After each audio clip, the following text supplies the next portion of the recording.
Bismillahirrahmanirrahim. Assalamualaikum warahmatullahi wabarakatuh. Di sini saya akan mempresentasikan makalah saya dari kelompok 10 yang bertemakan Tasyrik pada Masa Keemasan bagian 3. Atas nama Hartini dengan NIM 101200176. Kelas SAG. Sejarah pembukuan fikih. Fikih menurut bahasa berarti paham atau tahu, atau pemahaman yang mendalam yang menumbuhkan pengerahan potensi akal. Al-Midi mendefinisikan fikih yang berbeda dengan definisi yang saya sebutkan tadi, yaitu ilmu tentang seperangkat hukum-hukum syara yang bersifat furu'iyah yang berhasil didapatkan melalui penalaran atau istidlal. Pada masa Rasulullah SAW terbentuk hukum-hukum di dalam Al-Quran dan berbagai hukum yang berasal dari Rasulullah. Sebagai suatu fatwa terhadap suatu kasus, pada masa sahabat mereka dihadapkan pada berbagai peristiwa dan munculnya berbagai hal baru yang tidak pernah dihadapi kaum muslimin sebelumnya dan tidak pernah muncul pada masa Rasulullah SAW. Maka berijtihadlah orang-orang yang ahli berijtihad di antara mereka dengan memberikan putusan hukum, menetapkan hukum syariat, dan menambahkan sejumlah hukum yang ada. Usaha pembukuan fikih. Usaha pembukuan fikih mulai berkembang di Madinah. Ulama mengumpulkan fatwa para sahabat seperti Abdullah bin Umar, Aisyah ibnu Abbas, dan fatwa tabi'in. Kitab Al-Mutawatta disusun selama 40 tahun oleh Imam Malik yang berisikan fatwa-fatwa para sahabat. Buku fikih pada masa Umayyah yang bercampur antara hadis dan asar adalah Al-Mutawatta yang ditulis oleh Malik.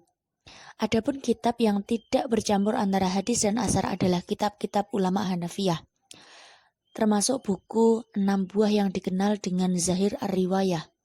Sesudah kitab ini berkembang menjadi pegangan penganutnya, muncullah kitab-kitab muhtasar seperti Muhtasar Tahaqi, Muhtasar Al-Qaduri. Kitab-kitab muhtasar itu kemudian disyarahkan dan dikritisi oleh ulama seperti Al-Samarkandi yang menulis adalah Al-Tuhfah.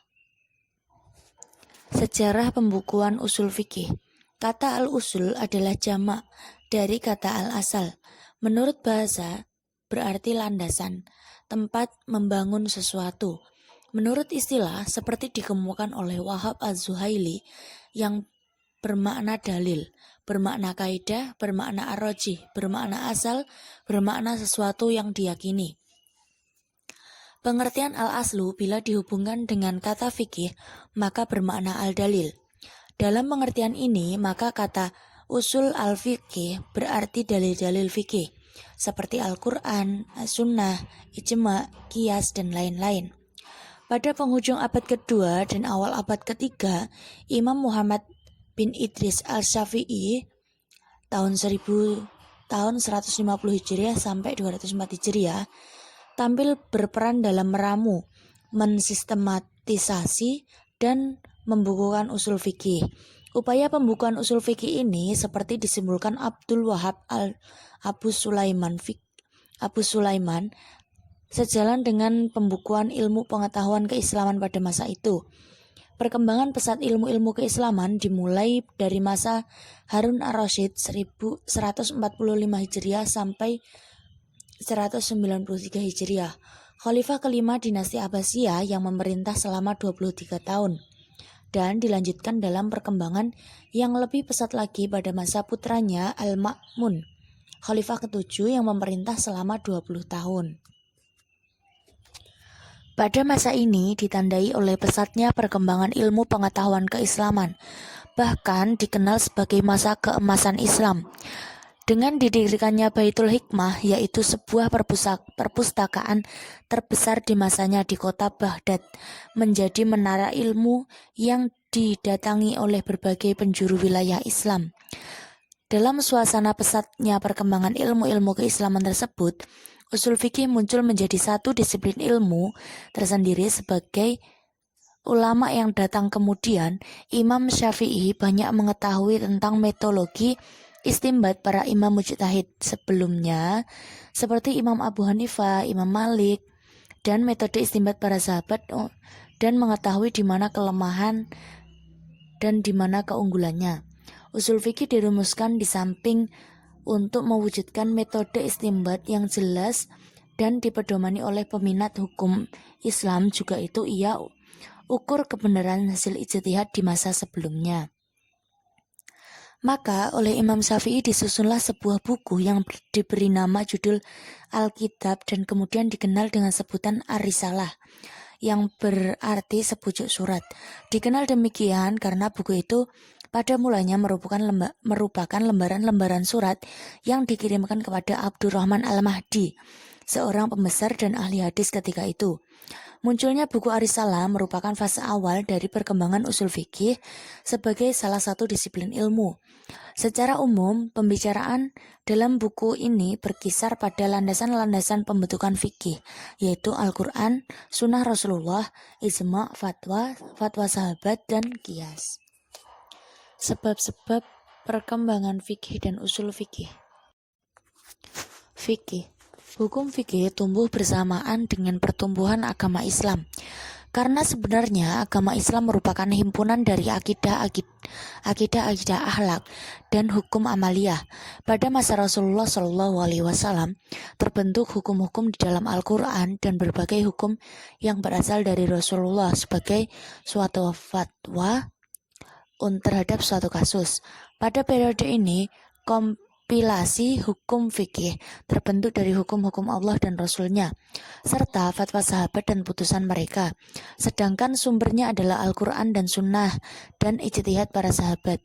Masa tabi'in dan tabi'at serta para imam mujtahid, yaitu sekitar abad kedua dan ketiga, umat Islam meluas dan banyak dari orang-orang non-Arab yang memeluk Islam. Usul fikih. Usul fikih telah timbul bersamaan dengan timbulnya fikih. Karena usul fikih adalah metode istimbat fikih, pada masa sahabat dan tabi'in, metode istimbat itu belum tampak jelas, yang belum merupakan kaidah. Setelah lahir sejumlah tokoh dan berkembangnya masalah fikih, metode istimbat itu tak menjadi tampak dan masing-masing mujtahid mempunyai metode tersendiri. Pertentangan masalah fikih itu merupakan sebab kesibukan ulama yang menyusun usul fikih. Di antaranya yaitu kaidah-kaidah yang wajib diikuti oleh mujtahid dalam beristimbat. Abu Yusuf dan Muhammad bin Hasan telah menulis tentang usul fikih, tetapi tidak sampai kepada kita. Setelah Asy-Syafi'i memperhatikan dan membandingkan kaidah-kaidah yang digunakan fuqaha, ia menyusun buku usul fikih yang pertama, yaitu kitab Ar-Risalah. Pengaruh pembukuan fikih dan usul fikih. Pada masa Nabi Muhammad SAW masih hidup, seluruh permasalahan fikih atau hukum Islam dikembalikan kepada Rasul. Tetapi setelah beliau wafat, hukum fikih dan usul fikih mulai berkembang dan dibukukan oleh para sahabat dan ulama, memudahkan para sahabat dan ulama dalam menyelesaikan masalah hukum Islam. Setelah adanya pembukuan fikih dan usul fikih, hal ini menjadi pegangan para sahabat dan ulama di bidang hukum Islam. Pada masa tabi'in, banyak yang melakukan istimbat dengan berbagai sudut pandang yang akhirnya mempengaruhi konsekuensi hukum Islam. Seiring berjalannya waktu yang diiringi dengan kemajuan agama Islam, seperti pembukuan fikih dan usul fikih, maka persebaran agama Islam semakin luas.